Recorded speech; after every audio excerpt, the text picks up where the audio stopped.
Welcome back, everyone. Bringing it back home now to the Lucas County issues. There were 7. If you lived in Toledo, 7 issues to vote on involving your tax dollars. First one, London Mitchell, was Toledo Public Schools.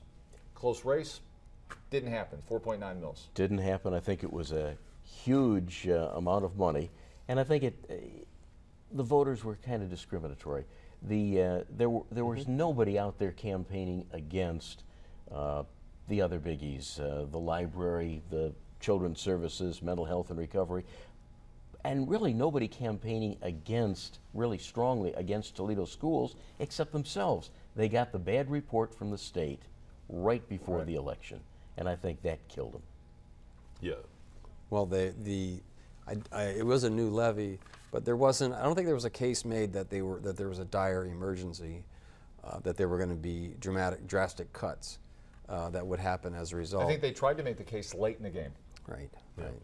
Well, one of the things that happened was, and to Tom's point, and to London's point, late in the game, they found new money and they voluntarily reduced the levy. So if you find new money, how much more money can you? That was a double-edged sword. That was. Right. That was. And then you combine it with the bad report card, state report card, which is the worst one they've had in several years. But Jerome Pecco came out just before the election, said, okay, if this doesn't pass now, we will have to make cuts. So perhaps that was too little and too late. Imagination Station, which struggled years ago to get a levy passed, provisional ballots, maybe you could tip this, probably won't, but well, again, the voters were amazingly discerning. I mean, there's always something in an election that surprised me. When we look at 7 levies, 3 of them went down to defeat. Imagination Station, of course, was the one that was probably less necessary but more quality of life than the others, but also was a pittance. Such a small amount of money, compared to these others. And it was a renewal. Yeah. Pittance. Yeah. On the other hand, you take a look at the parks issues. The voters said no to the city when they wanted some money for rundown parks, but said yes to Metro Parks for expansion. Pretty significant margin, that yes vote. Yes, very significant. And that's new money for a long time, London. Yeah, it's new money for the Metro Parks, and they really haven't told us how they're going to spend it. The Metro Parks have a series of projects that are partially done. The Fallen Timbers Battlefield, the Metro Park downtown on the Middle Grounds.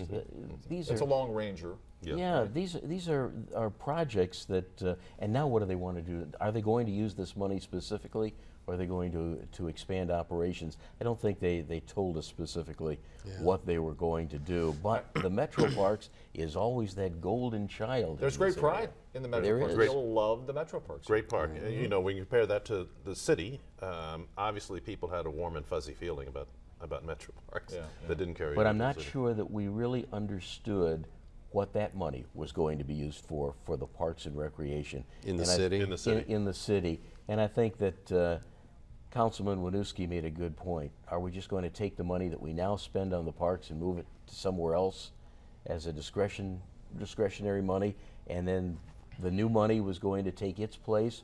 Or were we going to combine funds? I think it was really loosey-goosey. Tom, you may know more about how the city was planning its funds, but no, I think you're exactly right. I mean, it was obvious that they were just going to reduce that amount from the general fund, and I think that was something they were pretty open and above board about. I think what it shows is just a lack of confidence and trust in the city entities, both the city school district request for a levy and the city government council's request for a levy. That's what the vote seems to come back to us as people were discerning which of the 7 they were going to vote for. Who do we trust the most? Well, and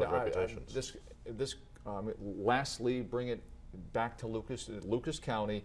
Being a Democrat in Lucas County, Phil Copeland beats George Taranto in the race for This is the reverse side of the coin we were just talking about, Latta in district. With the name being a Republican, this is Copeland with the name being a Democrat. Pretty hard to beat that combination. All right. Well, thank you all for being here. For this, it went very quickly.